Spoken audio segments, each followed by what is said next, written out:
Le juge Ivecolda Brasil sort de prison.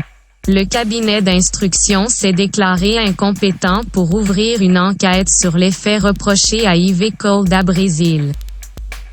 Vu son statut de magistrat à la Cour de cassation de la République, le magistrat est remis en liberté. Le juge instructeur attend que la Haute Cour de justice statue sur cette affaire. Le magistrat Ivecolda Brasil est libre. Comparu jeudi après-midi devant le juge instructeur du tribunal de première instance de la Croix des Bouquets Yvelt Petit-Blanc. Le cabinet d'instruction a reconnu son incompétence pour entendre cette affaire. Cette décision est motivée par les dispositions de l'article 177 de la Constitution, stipulant que les juges de la Cour de cassation, des cours d'appel et des tribunaux de première instance sont inamovibles. Ils ne peuvent être destitués que pour forfaiture légalement prononcée ou suspendue qu'à la suite d'une inculpation. L'alinéa 4 de l'article 186 de la Constitution sert de motif à cette ordonnance.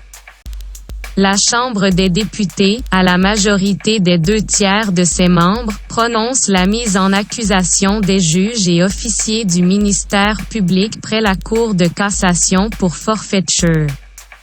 En conséquence, le juge n'est des mandats à ordonner la mise en liberté du magistrat. Toutefois, le commissaire du gouvernement devra déférer à nouveau son dossier au cabinet d'instruction après le jugement de la Haute Cour de justice. C'est alors que le magistrat Ivecolda Brasil sera passible devant les tribunaux de droit commun, a rappelé M. Gédéon Jean. Il faut alors attendre non seulement une chambre de députés constituée pour mettre en accusation le magistrat conformément à la procédure constitutionnelle.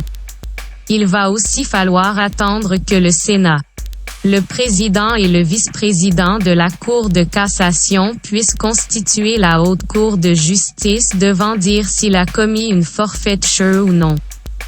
À noter que 24 heures avant la libération du magistrat da Brasil, la juridiction des référés avait ordonné la mise en liberté du magistrat sous résidence surveillée. La décision uniforme du cabinet d'instruction ne fait que renforcer le caractère illégal de cette arrestation ainsi que de la détention. D'ailleurs, mercredi, le défenseur des droits humains avait affirmé que la décision du tribunal donne l'opportunité de poursuivre les auteurs des violations des dispositions relatives à la liberté individuelle du magistrat. Les personnes lésées peuvent, sans autorisation préalable, se référer aux tribunaux compétents pour poursuivre les auteurs et les exécuteurs de ces actes arbitraires. Quelle que soit leur qualité et à quelque corps qu'ils appartiennent, stipule l'article 27 de la Constitution du 29 mars 1987, amendé le 9 mai 2011.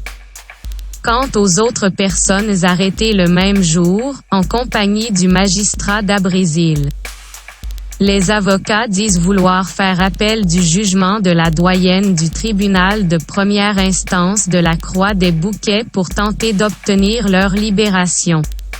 L'arrestation étant politique, illégale et arbitraire, on peut toujours tenter d'arrêter à nouveau le magistrat. On vit dans l'arbitraire. Prévient M. Gédéon Jean contre toute tentative d'atteinte à la liberté de M. Ivecolda Brasil. Haïti, mesdames et messieurs, Méga Média.